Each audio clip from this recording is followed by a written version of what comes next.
ไสทองปาฐกถาวันแม่หญิงสากลครบรอบ115 ปีเพื่อเฮ็ดให้บรรดาผู้เข้าร่วมได้รับรู้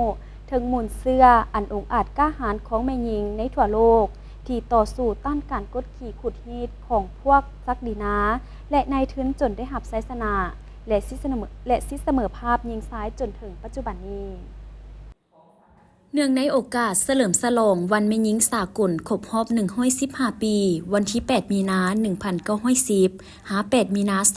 2025 ภายใต้คำขวัญสิทธิความเสมอภาพ และความเข้มแข็งเพื่อแม่หญิงและเด็กหญิงทุกคน ดังนั้นในวันที่ 12 มีนานี้อยู่ที่สโมสรเมืองนาไซทองได้จัดพิธีปาฐกถาวันแม่หญิงสากลครบรอบ115 ปี โดยการปาฐกถาของทานสุริวัลย์พรหมมหาไสยเจ้าเมืองนาไซทองมีห้องเจ้าเมืองประธานสหพันธ์แม่หญิงเมืองแขกถึกเชิญพร้อมด้วยสมาชิกสหพันธ์แม่หญิงอ้อมข้างเมืองเข้าร่วมในพิธีทานสุริวัลย์พรหมมหาไสยได้ยกให้เห็นถึงประวัติความเป็นมาของวันแม่หญิงสากล 8 มีนา ซึ่งเป็นเหตุการณ์การเมืองที่สำคัญเป็นขีดหมายแห่งชัยชนะอันสำคัญในท่ามกลางสภาพเศรษฐกิจพวกศักดินาและนายทุนขยายตัวโรงจักรโรงงานอุตสาหกรรมของนายทุนขยายตัวได้สร้างความหังมีให้แก่พวกนายทุน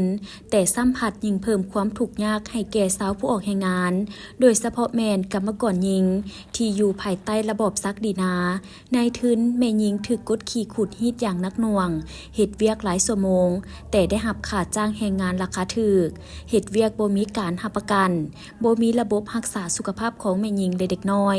นอกจากนี้แม่หญิงยังถูกดูหมิ่นประมาทถือเป็นสินค้าเป็นเครื่องลิ้นถูกทุบตีและถูกไล่ออกจากเวียกในเวลาถือพาเวลาเกิดลูกหรือเวลาเจ็บเป็นบ่ได้รับการปิ่นปัวต่อกับสภาพการและความทุกข์ทรมานดังกล่าวกรรมกรแม่หญิงรู้สึกเครียดแค้นจึงได้สามัคคีกันลุกขึ้นต่อสู้ทวงให้พวกนายทุนเจ้าของโรงจักรโรงงานแก้ไขชีวิตการเป็นอยู่ของเขาเจ้าซึ่งเป็นพื้นฐานของขบวนการแม่หญิงสากลในการต่อสู้ทวงเอาสิทธิและผลประโยชน์อันชอบธรรมให้แก่แม่หญิงสาวผู้ออกแรงงานในทั่วโลกและแม่นบัดเลี้ยวทางด้านประวัติศาสตร์ที่สำคัญอันใหญ่หลวงก้าวสู่การปฏิบัติสิทธิเสมอภาพหญิงชายนับแต่นั้นมาเมื่อฮอดวันที่ 8 มีนาแต่ละปีจึงได้มีการเฉลิมฉลองวันแม่หญิงสากลอยู่ในหลายประเทศทั่วโลก